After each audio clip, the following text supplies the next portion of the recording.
આજની વાત ભારતીય મૂળના વિદેશી નાગરિકોની મૂંઝવણ. પ્રવીણ ક લહેરી. ભૂતકાળમાં અનેક માનવ સમુદાયો વિવિધ કારણોસર પોતાના વતનમાંથી હિજરત કરીને અન્ય પ્રદેશોમાં ગયા હતા.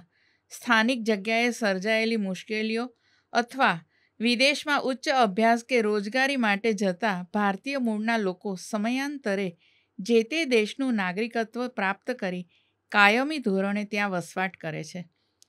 15મી સદીના અંત ભાગે ભારત આવનાર વાસ્કોડી ગામાને દક્ષિણ આફ્રિકાથી આગળનો રસ્તો દર્શાવનાર કચ્છી કાંજી માલમ હતો.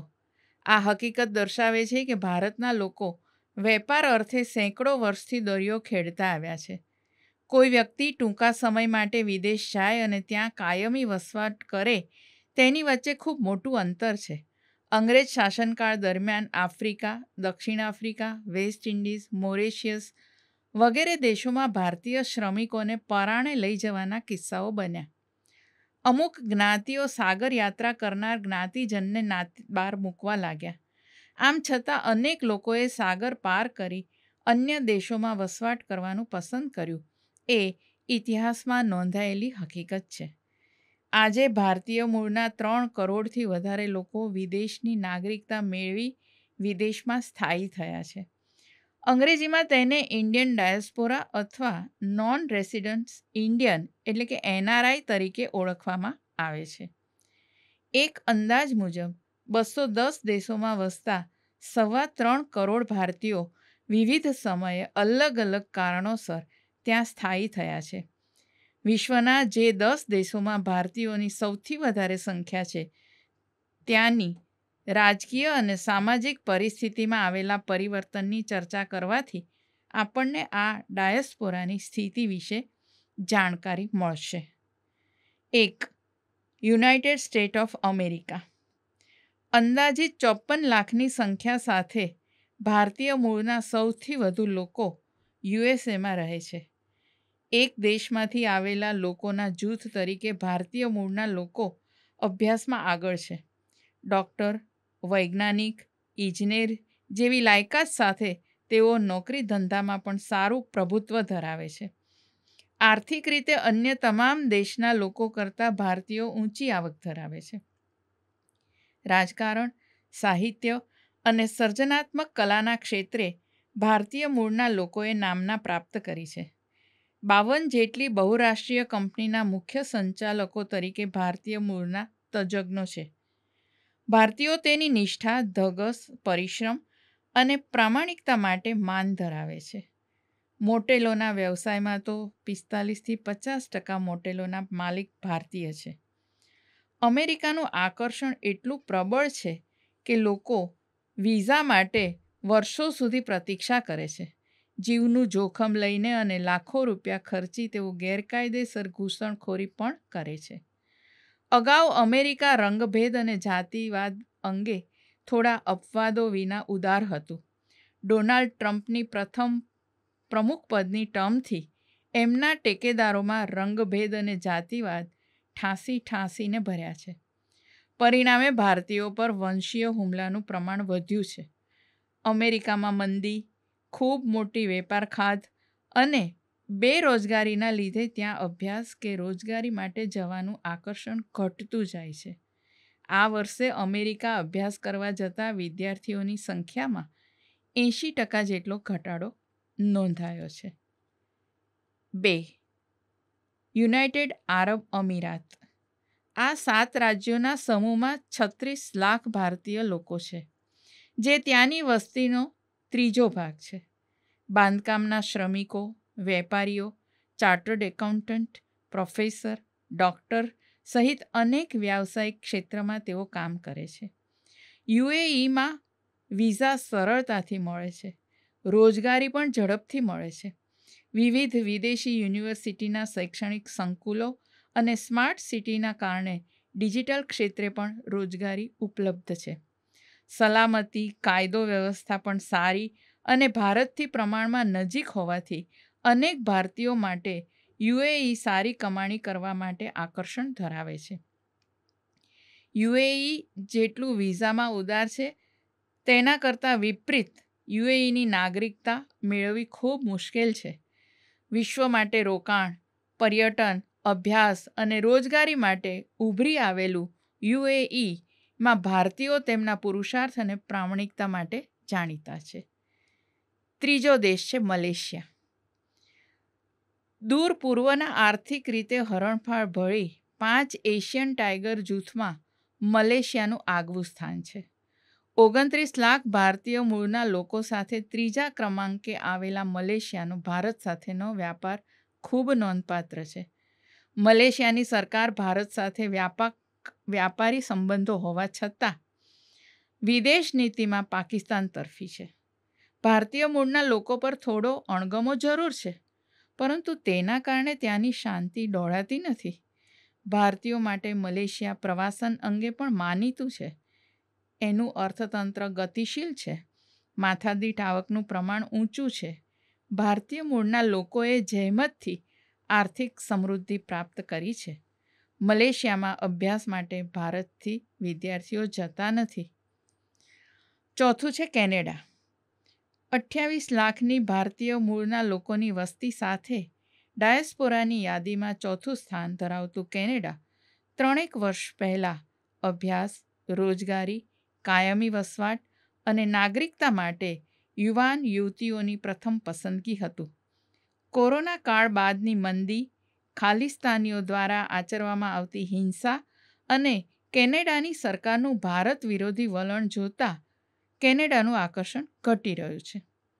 અતિશય ઠંડી, નીરસ વાતાવરણ અને મોંઘવારીના કારણે વડીલો આ દેશમાં જવામાં સંકોચ અનુભવે છે. અગાઉ ભણતા કમાણી કરવાની તકો હતી, પણ હવે તેમાં નોંધપાત્ર ઘટાડા ઉપરાંત અભ્યાસ બાદ ઉપલબ્ધ રોજગારી ખૂબ સીમિત થતાં કેનેડાનું વાતાવરણ ક્ષુબ્ધ બન્યું છે. પાંચમું, સાઉદી અરેબિયા. વર્ષ 2023-24માં 2 લાખ ભારતીયો રોજગારી માટે સાઉદી અરેબિયા જતા હાલ ભારતીય મૂળના 25 લાખ લોકો આ દેશમાં નિવાસ કરે છે. અગાઉના ધાર્મિક નિયંત્રણો, મહિલાઓ માટેની પાબંદીઓ વગેરે ઘટતા આજે સાઉદી અરેબિયાના અનેક શહેરો દુબઈની જેમ સર્વાંગી રીતે વિકસી રહ્યા છે. ભારતના લોકો માટે આ દેશમાં દુશ્મનાવટનો ભાવ નથી, પણ તેની નાગરિકતા મેળવવી અશક્ય છે. સાઉદી અરેબિયા અત્યંત ધનવાન દેશ છે અને હાલમાં ત્યાં વિકાસલક્ષી અનેક પ્રોજેક્ટો શરૂ થયા છે. આગામી 5 થી 10 વર્ષ સાઉદી અરેબિયા ભારતીયો માટે અત્યંત આકર્ષક તકો પૂરી પાડશે, તેમાં શંકા નથી. છઠ્ઠું છે મ્યાનમાર એટલે કે બર્મા. ભારતના આ પાડોશી દેશમાં 20 લાખ ભારતીય મૂળના લોકો વસે છે. અગાઉ બર્માનો વહીવટ ભારતમાંથી થતો હતો ત્યારે અનેક લોકો સાગનું લાકડું, ચોખા જેવી વસ્તુઓના વેપારમાં રોકાયેલા હતા. છેલ્લા 40 વર્ષથી મ્યાનમારમાં લશ્કરી સરમુખત્યારી ચાલતી હોવાથી ભારતીયો માટે મુશ્કેલીઓ વધી છે. ચીન દ્વારા મ્યાનમારમાં ભારતીય હિતોને નુકસાન કરવા કાર્યવાહી થતી રહે છે. અમુક આતંકીઓએ પણ મ્યાનમારમાં છાવણી નાખી છે. ભારત માટે મ્યાનમાર સાથેના ઐતિહાસિક સંબંધો બાદ પણ ભારતીય મૂળના લોકો માટે અત્યારે કસોટીનો સમય ચાલી રહ્યો છે. સાતમું, યુનાઇટેડ કિંગડમ. ભારતીય મૂળના 19 લાખ લોકો યુકેમાં વસે છે. અભ્યાસ, રોજગારી અને નિવૃત્તિ માટે પણ અનેક ભારતીયો ત્યાં રહેવાનું પસંદ કરે છે. લંડનના લેસ્ટર, બર્મિંગહામ જેવા શહેરોમાં ભારતીય મૂળના લોકોની હાજરી ચોતરફ નજરે પડે છે. એક જમાનામાં યુકેને ભારતીયો શાંત અને સમૃદ્ધ દેશ તરીકે ઓળખતા હતા. આજે મુસ્લિમ જૂથો દ્વારા યુકેની શાંતિ હણાઈ છે. ઇસ્લામિક કટ્ટરવાદનો પ્રભાવ યુકેમાં ખૂબ વધતા ચિંતાનો માહોલ સર્જાયો છે. યુકેના અર્થતંત્રના તમામ ક્ષેત્રે ભારતીય મૂળના લોકોનું પ્રદાન છે. યુકેનો સૌથી ધનિક હિન્દુજા પરિવાર ભારતીય મૂળનો છે. ભવિષ્ય ધર્માંધતાના મુદ્દે યુકેમાં જે અશાંતિ ફેલાવાનો ભય છે તે વાસ્તવિક છે. આઠમું છે દક્ષિણ આફ્રિકા. દક્ષિણ આફ્રિકામાં બ્રિટિશ શાસન દરમિયાન લઈ જવાયેલા ગિરમિટિયા મજૂરો, વેપાર માટે ગયેલા લોકો અન્ય ક્ષેત્રમાં કામ કરતા લોકો સાથે 17 લાખ ભારતીય મૂળના લોકોનો દક્ષિણ આફ્રિકામાં લાંબો અને ભાતીગળ ઇતિહાસ છે. મહાત્મા ગાંધીની વકીલાત અને રંગભેદ સામેના સત્યાગ્રહ સાથે બે દેશો વચ્ચે આત્મીયતા રહી છે. જો કે ત્યાંની શાસન પ્રણાલીની ઉણપોના કારણે અર્થતંત્રમાં મંદી છે. શિસ્ત અને જવાબદારીના અભાવના કારણે કાયદો વ્યવસ્થા જળવાતા નથી. અસલામતીની લાગણી સામાન્ય છે. આ કારણોસર ત્યાં હવે ભારતીયો જઈને સ્થાયી થવામાં સંકોચ અનુભવે છે. અહીંના ભારતીય મૂળના લોકો આ દેશના તમામ ક્ષેત્રોમાં સક્રિય છે. રાજકીય અને ન્યાયતંત્રના અનેક મહત્વના હોદ્દાઓ ભારતીય મૂળના લોકોએ શોભાવ્યા છે. અભ્યાસ કે રોજગારી માટે દક્ષિણ આફ્રિકાનું મહત્વ ઘટ્યું છે. 9મું છે શ્રીલંકા. શ્રીલંકામાં 16 લાખ ભારતીય મૂળના લોકો વસવાટ કરે છે. આમાં તમિલનાડુ રાજ્યના લોકોની સંખ્યા નોંધપાત્ર છે. સિંહાલી અને તામિલ મૂળની પ્રજા વચ્ચેના સંઘર્ષ બાદ હાલ ત્યાં શાંતિ છે. શ્રીલંકાનું અર્થતંત્ર ડામાડોળ થતાં તેને સ્થિર કરવામાં ભારતે જંગી સહાય કરી છે. આ દેશમાં માનવ સૂચકાંક અને માથાદીઠ આવક ભારત કરતાં વધારે છે. શ્રીલંકા અને ભારત વચ્ચે લોકોનું આદાન પ્રદાન થઈ શકવાની મોટી સંભાવના રહેલી છે. અહીં રહેતા ભારતીય મૂળના લોકો એક દીર્ઘ સંઘર્ષ બાદ સંવાદિતા સાથે રહે છે. શ્રીલંકાનું કુદરતી સૌંદર્ય અને રામાયણના પ્રસંગો સાથે જોડાયેલા સ્થાનો ભારતીય પ્રવાસીઓ માટે આકર્ષણની બાબતો છે. છેલ્લું 10મું છે કુવેત. મધ્ય પૂર્વના ઈરાકને અડીને આવેલું કુવેત તેના ઓઇલ ભંડારના કારણે અતિ સમૃદ્ધ છે. યુએઈની જેમ અહીં વસતા 10 લાખ ભારતીય મૂળના લોકો માટે આદર છે. સલામતી ભર્યા વાતાવરણમાં નિષ્ઠા અને કાર્યદક્ષતાથી કામ કરનાર ભારતીય સમુદાય માટે રોજગારી અંગે કુવેતનું આગવું મહત્વ છે. યુએઈ, સાઉદી અરેબિયા અને કુવેતમાં શ્રમિકોથી શરૂ કરીને સોફ્ટવેરના તજજ્ઞોની માંગ છે. અર્થતંત્રના તમામ રોજગારી ક્ષેત્રમાં ભારતીય મૂળના લોકોની હાજરી છે. આ 10 દેશોમાં વસતા વિદેશી લોકોમાં ભારતના 80% જેટલા લોકો છે. આપણા દેશના અર્થતંત્રમાં એનઆરઆઈ દ્વારા મોકલાયેલી વિદેશી મુદ્રાનું પ્રમાણ કુલ વેપાર ખાધના 47% બરાબર છે. વર્ષ 2014-15માં તેઓ દ્વારા રૂપિયા 6 લાખ કરોડની વિદેશી મુદ્રા ભારતમાં મોકલી હતી. તે આંક આજે વર્ષ 2024-25માં વધીને રૂપિયા 11.6 લાખ કરોડ છે. આપણા અર્થતંત્ર માટે આ રકમ ખૂબ મહત્વની છે. ડાયસ્પોરાના લોકો એટલે મૂળ સમેત ઉખડી ગયેલા લોકો એવી સરખામણી થાય છે. જો કે આજે સંદેશા અને વાહન વ્યવહારની સવલત અને ઝડપ જોતા વિશ્વ સાચા અર્થમાં વિશ્વગ્રામ બન્યું છે. ભારત સૌથી વિશાળ વસ્તી ધરાવે છે, એટલે કે 146 કરોડ લોકો છે. આપણી ભાવિ પેઢી વિદેશમાં જે તકો ઉપલબ્ધ હોય તે ઝડપીને પોતાનો વિકાસ કરે તે જરૂરી છે. એની સાથે તેઓ ભારતના આર્થિક વિકાસમાં જે પ્રદાન કરે છે તે જળવાઈ રહે તે આવશ્યક છે. ભાષા, સંસ્કૃતિ અથવા તો જીવન મૂલ્યોને લગતા ડાયસ્પોરાના પ્રશ્નોનો ઉકેલ સરળ નથી. ભારતીય મૂળના લોકો અન્યની સરખામણીમાં પોતાની આગવી ઓળખ રાખવામાં સફળ થયા છે.